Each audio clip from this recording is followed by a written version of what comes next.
పాలనా వైఫల్యాలను, అసమర్థత నుంచి ప్రజల దృష్టిని మళ్లించడానికి వారిని భయాందోళనకు గురిచేసే చర్యలకు చంద్రబాబు తెరతీశాడని, అందులో భాగంగానే కత్తి గొడ్డలి అంటూ అంతరించిపోయిన ఫ్యాక్షన్ కి చంద్రబాబు జీవం పోస్తున్నారని మాజీ మంత్రి ధర్మాన ప్రసాదరావు ఆగ్రహం వ్యక్తం చేశారు. తీసుకోలేనప్పుడు, చేయలేనప్పుడు తన అసమర్థతని కప్పిపుచ్చుకోవడానికి ప్రజల్ని భయభ్రాంతులను చేసేటువంటి ఒక కార్యక్రమాన్ని చేపడతారు. ఇది చెప్పింది ఎవరు? చాణక్యుడే చెప్పాడు. ఇది ఎప్పుడో చాణక్యుడి కాలం అంటే అనేక శతాబ్దాల క్రితం మాట. అతనే చెప్పాడు, పాలకులు వైఫల్యం చెందినప్పుడే ప్రజలను భయపెట్టే పని చేస్తారు. అలాగనే మీరు ఇటలీకి చెందినటువంటి ఒక రాజకీయ శాస్త్రవేత్త 1513లో తన ప్రిన్స్ అనేటువంటి గ్రంథంలో ఏం రాశాడంటే,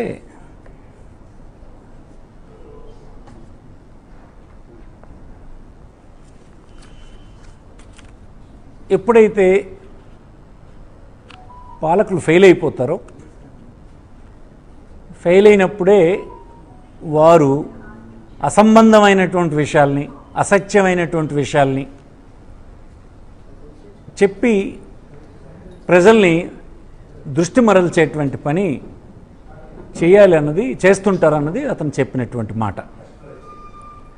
అంటే ఇది చాలా పురాతనమైన కాలం నుంచి ఉన్నటువంటి స్ట్రాటజీ, పాలకుల్లో ఉన్నటువంటి స్ట్రాటజీ. అనేక శతాబ్దాల క్రితం మాట. అది గ్రంథాల్లో ఎస్టాబ్లిష్ అయినటువంటి స్ట్రాటజీ ఇది. నేడు మన రాష్ట్రంలో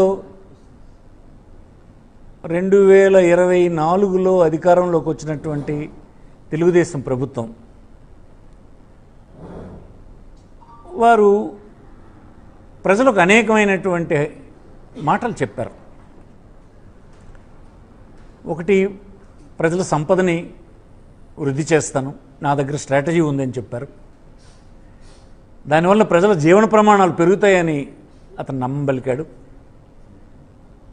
ఇది నా ఒకడికే తెలుసు, ఇతరులు ఎవరు చేయలేరు, ఇది నా అనుభవం అలాంటిది, నా వలన రాష్ట్ర ప్రజల తాలూకా బాగోగులన్నీ మెరుగుపడతాయి అన్నటువంటి మాట ఆయన చెప్పడం జరిగింది. చెప్పినప్పుడు ప్రజలు అది నమ్మారు. అతనికి కొంత అనుభవం ఉంది కనుక, సరే అనుభవం ద్వారా ఇంతకుండా మెరుగైనటువంటి పాలన లభిస్తుంది, రాష్ట్రానికి సంపద వస్తుంది, జీవన ప్రమాణాలు ప్రజలు పెరిగే అవకాశం ఉంది అని చేత అతనికి అధికారం ఇవ్వడం జరిగింది. అధికారం మామూలు అధికారం ఇచ్చారా? 164 సీట్లు అనుకుంటాను సుమారుగా అతనితో కూటమి పార్టీలకి కల్పించినటువంటిది. 175లో 164 సీట్లు. మనం కానీ, చంద్రబాబు నాయుడు గారు కానీ, ఆ పార్టీకి చెందినటువంటి లెజిస్లేటర్స్ కానీ ఏ దృష్టితో చూడాలి? 164 సీట్లు వచ్చినాయి 175లో అంటే దేన్ని చూసి ఇచ్చారు? నువ్వు చెప్పినటువంటి సంపద, నువ్వు చెప్పినటువంటి జీవన ప్రమాణాలు, నువ్వు చేయబోతున్నటువంటి అభివృద్ధి, నువ్వేమైతే మాటలు చెప్పావో ఆ మాటలకి వారు ఇచ్చారు. అలా కదా చూస్తారు ఎవరైనా ఎన్నికల్లో.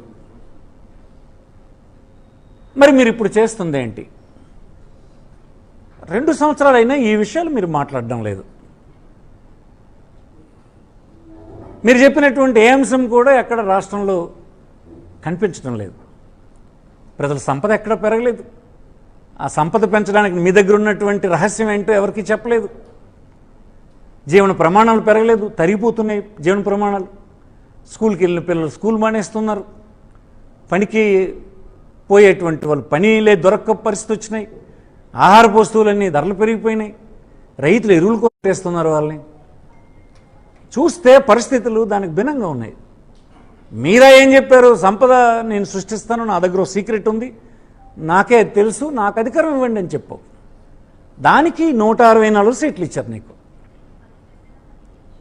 ఇది ఒక వ్యక్తి మీద సాధించడానికో, ఒక వ్యక్తి గురించి ప్రజలకు చెప్పడానికో కాదు కదా. అతను క్రిమినల్ అని, అతని వలన ప్రమాదం అని, వాటికి నీకు ఓట్లు వేయలేదు. మళ్ళీ మళ్ళీ చెప్తున్నాను, మీకు ఓట్లు వేసింది మీరు సంపద సృష్టిస్తానంటే వేశారు.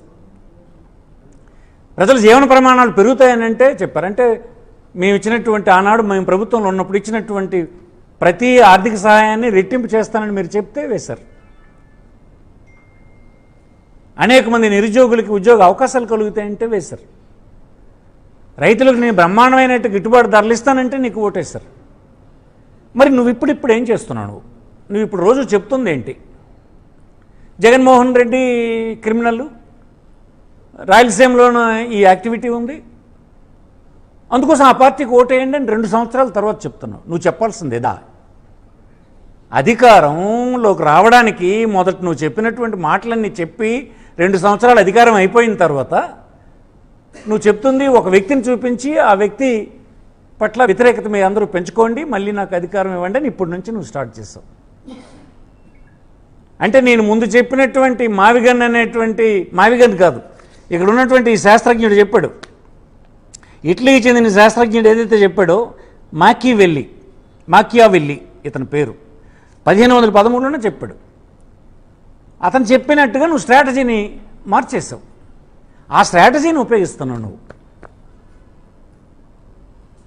ఈ స్ట్రాటజీలో రోజు అతను వాళ్ళ కుటుంబం ఇలాంటిది, రాయలసీమ ఇలాంటిది, ఇదంతా రక్తం, గొడ్డలి, కత్తి, బాకులు, హత్యలు అంటున్నాడు. నిజానికి ఇప్పుడు అది ఉందా? రాయలసీమ ప్రాంతంలో అది ఎప్పుడో ముగిసిపోయిన అధ్యాయం. అది రాజశేఖర రెడ్డి కాలంలోనే ఫ్యాక్షనిస్టులందరినీ ఒక చోట చేర్చి అందరినీ కన్విన్స్ చేసి ఆ ప్రాంతంలోనే ఫ్యాక్షనిజం అనేది లేకుండా చేసినటువంటి గొప్ప నాయకుడు రాజశేఖర రెడ్డి. తను నష్టపోయినా కూడా క్షమించే గుణం ఉన్నవాడు కనుక ఆనాడే ఫ్యాక్షనిజం రాయలసీమలో పోయింది. అంతరించిపోయిన ఫ్యాక్షనిజాన్ని మళ్ళీ మీరు 20 సంవత్సరాల తర్వాత జ్ఞాపకం చేస్తున్నారు. జ్ఞాపకం చేసి మీరిప్పుడు ఫ్యాక్షనిజాన్ని మళ్ళీ మీరు తనుకోండి, కొట్టుకోండి అని చెప్పినట్టుగా ఉంది తప్ప, రూపుమాసిపోయినటువంటి ఫ్యాక్షనిజాన్ని మళ్ళీ మీరు జ్ఞాపకం చేసి వాళ్ళందరి మనసుల్ని గాయపరిచి మళ్ళీ అలాంటిది జరగాలి ఇక్కడని కోరుకున్నట్టుగా కనిపిస్తుందే తప్ప, ఫ్యాక్షనిజం అనేది ఎప్పుడో మాసిపోయిన అధ్యాయం. ఇది రాయలసీమలో ప్రజలందరికీ తెలుసు, రాజకీయ పార్టీలు పనిచేసినటువంటి మాకు తెలుసు, మీకు తెలుసు. మీరు కూడా రాయలసీమ నుంచి వచ్చారు. ఇవాళ రాయలసీమలో ఈ ఫ్యాక్షనిజం ఉందా చెప్పండి?